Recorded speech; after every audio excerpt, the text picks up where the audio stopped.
네, 오늘 말씀은 사울과 이제 사울이 죽은 다음에 다윗이 헤브론에서 왕이 되고, 그리고 다윗과 이제 사울 가문이죠. 이스보셋 넷째 아들이겠죠. 넷째 아들의 이스보셋과의 그 싸움을 기록한 것이 오늘 사무엘하 2장 말씀에 나와 있는데, 오늘 말씀을 보니까 이 사울과 그의 아들들이 이 블레셋과의 전투에서 어제 죽지 않았습니까? 근데 다윗이 바로 이스라엘의 왕이 되지는 못했어요. 왜냐하면 오늘 말씀에도 나오듯이 저기 사울을 따르는 추종 세력이 있었고, 또 사울의 군사령관 아브넬이라고 나오죠. 뭐 사울의 사촌이다라고 이렇게 얘기를 하는데, 아브넬이 사울의 아들 이스보셋을 마하나임이라는 곳으로 데리고 가서 거기에서 이제 베냐민, 에브라임, 또 길랏, 아슬, 뭐 이스라엘 이 사람들의 온 이스라엘의 왕으로 삼았다라고 나오거든요. 그래서 거기는 이스라엘의 왕이 되는 거고, 또 오늘 말씀해 보니까 다윗은 유다 하나님한테 묻지 않습니까? 하나님, 내가 이스라엘로 갑니까? 그러니까 가라고 하고, 또 어디로 갑니까? 그러니까 헤브론으로 가라 해서 헤브론에서 왕이 되죠. 그러니까 유다 족속의 왕이 되는 것으로만 만족을 해야 했어요. 그러니까 어떻게 보면 남과 북이, 우리가 역사적으로 보면 이제 솔로몬의 아들 르호보암 때 남유다는 르호보암, 북쪽은 북이스라엘은 여로보암 이렇게 나눠졌다고 하지만, 어떻게 보면 이 때도 잠깐이지만 남과 북으로 이렇게 나누어진 거라고 할 수도 있겠죠. 그리고 나서 첫 싸움을 합니다. 기브온 목가에서 첫 싸움을 하게 되는데, 그 싸움에서 다윗 쪽은 요압의 동생 아사헬, 그냥 아브넬을 계속 쫓아가 죽지 않습니까? 그 아사헬과 19명의 부하가 죽고, 이스보셋 쪽은 360명이 죽게 되는 싸움이 일어나죠. 굳이 싸우지 않아도 되었거든요. 그래서 안 싸워도 되는데 싸우는 바람에 죽지 않아도 될 사람들이 죽고, 굉장히 많은 숫자지 않습니까? 350명, 19명. 그리고 또 요압의 동생 아사헬도 죽음으로 말미암아 나중에요, 이 아브넬도 요압에 의해서 죽게 되는 일이 일어나죠. 근데 오늘 말씀을 보다가요, 마지막 부분에 보면 이런 말씀이 있어요. 30절 31절 보면 이 싸움의 결과거든요. 요압이 아브넬 쫓기를 그치고 돌아와 무리를 다 모으니 다윗의 신복 중에라고 이야기를 해요. 다윗의 신복 중에 19명과 아사헬이 없어졌으나, 네, 그러면 상대편은 다윗의 신복이니까 상대편은 누구의 신복 아니면 누구의 부하라고 이야기를 해야 되겠습니까? 이스보셋이잖아요. 그죠? 다윗과 지금 이스보셋이 나뉘어져 있으니까. 근데 그 얘기가 없더라고요.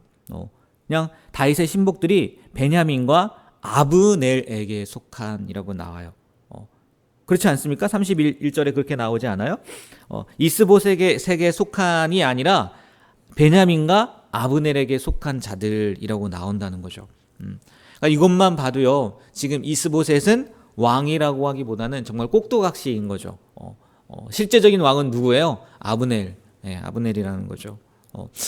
이 말씀을 보면서 그런 생각이 들더라고요. 만약 처음에 이제 다윗이 헤브론으로 가서 왕이 되는 그 상황 가운데에서 이스보셋이, 사울의 아들 이스보셋이 이 아브넬이 지금 데리고 간 거잖아요. 마하나임으로 데리고 가서 이스라엘의 왕으로 세운 거지 않습니까? 그 요청을 거절했다면 어떻게 되었을까? 성경에 만약이라는 것은 없겠지만, 다음 주에 이제 2장이니까 3장 4장 갈 텐데요. 4장에 보면요, 이스보셋 죽어요. 암살당해요. 레갑과 바하나한테 죽임을 당한단 말이에요. 자기 부하한테 죽임을 당하는 거죠. 그리고 아브넬도 마찬가지로 사울이 죽었을 때, 사울의 사촌이긴 하지만 분명히 다 알거든요. 하나님께서 다윗을 왕으로 세웠다는, 오늘도 길랏 야베스 사람들한테 이야기하는 가운데 다윗이 이야기하지 않습니까? 하나님이 나를 기름 부어서 왕으로 삼았다. 다 안단 말이에요. 만약에 사울이 죽었을 때 아브넬도 그렇고 이스보셋도 그렇고 다윗을 하나님께서 세우신 왕으로 인정하고 왕으로 세웠다면은 아사헬도 안 죽었을 것이고, 이스보셋도 안 죽었을 것이고, 아브넬도 안 죽었을 거라는 거죠. 나중에 죽긴 하지만. 이런 모습을 보면서 예나 지금이나 사람들의 마음은 다 똑같구나, 다 비슷하구나라는 생각이 들더라고요. 서로 도움이 된다고 싶으면 붙고 그렇지 않으면 배반하고 지금 정치도 그렇지 않습니까? 도움이 된다고 하면 여기에 붙고 그렇지 않으면 떨어지고. 근데요, 우리는 늘 이야기하지만 이익을 쫓아 사는 사람들이 아니란 말이에요. 성도라면, 그리스도인이라면 이익을 쫓아서 사는 사람이 아니라는 거죠. 우리는 무엇을 쫓아 사는 사람들이에요? 하나님의 말씀을 쫓아 사는 사람들이잖아요. 어제도 말씀을 드렸잖아요. 그리고 그 하나님의 말씀에 순종하며 사는 사람들이라는 거죠. 당장 눈앞에 보이는 이익 때문에 혹은 그동안 해왔던 것이 아까워서 하나님께서 포기하라고 말씀하시는데도 불순종한다면 분명 하나님은요, 그 불순종의 대가를 치르게 하신다는 거예요. 협박이 아니라 하나님의 방법이 그렇다는 거예요. 이사야 1장 19절 20절 말씀을 보니까요, 이렇게 기록되어 있어요. 너희가 즐겨 순종하면 땅의 아름다운 소산을 먹을 것이요 너희가 거절하여 배반하면 칼에 삼켜지리라. 여호와의 입의 말씀이니라. 아멘. 물론 벌 받을까봐 두려워서 하나님의 말씀에 순종하고 또 반대로 상 받으려고 순종한다는 것은 하나님이 기뻐하지 않죠. 그거보다는 하나님을 사랑해서 그리고 그 은혜에 감사해서 말씀에 순종하는 것이 가장 모범일 거예요. 어제 웨슬리 목사님 설교 가운데에도 그 이야기 하지 않았습니까? 사랑으로 율법을 완성해야 되는 거라는 거죠. 우리가요, 오늘 만약의 경우라고 해서 말씀을 드렸지만 우리는 이익을 쫓는 사람이 아니라 하나님의 말씀을 쫓는 사람이라는 거, 또 하나님의 말씀에 순종하는 사람들이라는 걸 늘 기억하고, 혹시 내가 하나님의 말씀에 위배된 것을 쫓고 있지는 않는지, 계속 해왔기 때문에 포기하지 못하고 그냥 가고 있지는 않은지 우리의 삶을 돌아보시고 하나님의 말씀을 쫓아서 또 그 말씀에 순종하는 삶이 되길 주님의 이름으로 축복합니다. 그리고 어제도 잠깐 말씀드렸지만 5절에 보면 다윗이 길앗 야베스 사람들에게 전령을 보내서 사울의 시체를 잘 수습했다고 하면서 하나님의 은혜를 받을 것이라고 축복을 하지 않습니까? 굳이 어제 이야기를 했기 때문에 이 길앗 야베스 사람들이 사울의 그 시체를 수습한 것은 은혜를 갚은 거다. 기억하시죠? 40여 년 전에 암몬 나하스가 쳐들어왔을 때 구해져서 그것을 기억하고 있었다. 우리도 은혜를 기억하며 살았으면 좋겠다라고 말씀을 드렸는데, 같은 내용이지만 한번 이번엔 사울 편에서 한번 생각을 해보면요. 사울은요 40년 전에 단순히 자기가 해야 할 일, 어떻게 보면 이스라엘의 초대 왕이 되기 위해서 첫 번째 일을 행한 거란 말이에요. 왕이 되고 나서 첫 번째로 한 게 그 암몬 왕 나하스와의 싸움이었거든요. 근데 그것으로 인해서 지금 사울은요, 뭘 준비한 거예요? 자기의 장례를 준비한 거예요. 그렇지 않습니까? 아무도 사울의 시체를 수습해 주지 않았어요. 그런데 길앗 야베스 사람들이 사울의 시체를 수습해 주었단 말이에요. 그러니까 자기 장례를 해 주었다는 거죠. 그런데요, 오늘은 사무엘하 2장이지만 그 장면 가운데 사무엘상 10장, 11장인가 나오거든요. 그 장면 가운데요, 어떤 기록이 되어 있냐면 하나님께서 사울에게 성령의 감동을 주셨기 때문에 사울이 그러한 일을 행했다, 그렇게 일어났다라고 나와요. 그러니까 다시 말하면요, 이렇게 우리가 적용을 할 수 있다는 거죠. 만약 하나님께서 우리에게, 이제 성령님께서 우리에게 어떤 감동을 주시면 그것이 손해를 가져오는 일이라 할지라도 우리가 만약 순종한다면 그것이 우리에게 은혜로 다가오게 되는 일이 있을 수 있다는 거죠.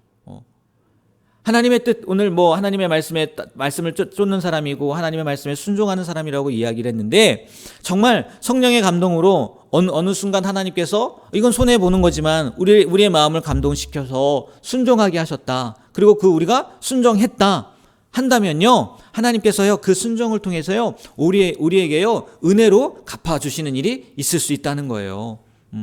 살아생전에서뿐만 아니라 지금 사울은 죽어서지 않습니까? 그렇게 적용이 되더라고요. 왜?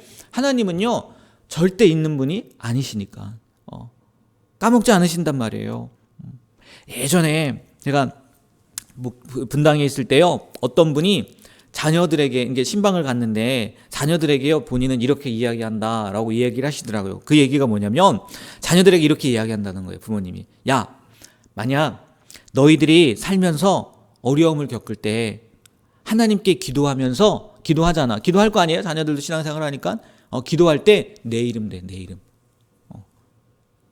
하나님 우리 부모님이 하나님 앞에 이렇게 순종했으니까 그것을 기억해 달라고 이렇게 내 이름을 대라고 이렇게 이야기를 한다고 말씀을 하시더라고요. 뭐 우스갯소리처럼 들릴 수도 있겠지만 가만히 보면요. 맞아요. 성경도 그렇지 않습니까? 성경에도 보면 다윗의 아들 솔로몬 때 하나님이 남과 북으로 나누지 않아요. 왜요? 그 이유가 뭐예요? 다윗을 생각해서 그렇다고 이야기를 해요. 다윗을 생각해서. 우리도 정말 이 자리에서 자녀들을 위해서 기도하는 것뿐만이 아니라 하나님께 헌신하고 욕심이 아니라 순수한 마음으로 정말 사랑하는 마음으로 하나님께 헌신하고 순종하는 것이요 결코 헛된 것이 아님을 우리가 기억하셨으면 좋겠어요. 그리고 정말 그 부모님들처럼 자신 있게 자녀들에게 물론 자녀들의 삶이 중요하죠. 당연한 거지만 이렇게 자신 있게 이야기할 수 있는 그런 귀한 삶을 살았으면 좋겠어요. 사울이 알았겠습니까? 자기의 장례를 이들이 준비하게 될지. 그러나 사울은 그저 하나님께서 성령의 감동을 주셨을 뿐이고 또 그 성령의 감동에 순종했을 뿐이란 말이에요. 그랬더니 자신의 장례까지도 준비하게 되는 그런 일을 경험하잖아요. 우리의 삶 가운데에도요, 우리의 수고가, 우리의 헌신이, 우리의 노력이 정말 나도 모르는 순간에, 나도 모르는 사이에 하나님의 은혜로 다가오게 되는, 내 때가 아니면 나의 자녀들의 때라도 그런 은혜가 다가오길 주님의 이름으로 축복합니다. 네, 기도하겠습니다. 하나님, 오늘도 생명을 주시고 주님 앞에 나와 주님의 말씀을 통해 우리가 어떠한 말씀으로 살아가야 되는지 알게 하심에 감사드립니다. 하나님, 정말 우리는 하나님의 말씀을 쫓아 사는 사람들이고 하나님의 말씀에 순종하는 사람들인 줄 믿습니다. 하나님이 우리의 마음 가운데 감동을 주실 때마다 믿음으로 순종하게 하시고 또 그것이 당장은 내 눈앞에 아무 것이 보이지 않는다 할지라도 설령 손해를 보는 일이라 할지라도 하나님의 뜻이라면, 하나님께서 주신 말씀이라면 아멘으로 순종하며 나아가는 우리가 되게 하여 주시고 또 그것이 하나님께서 다시 한번 우리에게 은혜를 베풀어 주시는 귀한 일들이 되게 하여 주시옵소서. 오늘도 정말 믿음 안에서 살아가는 우리 모두가 되길 소망하며 예수님의 이름으로 기도합니다. 아멘. 하늘에 계신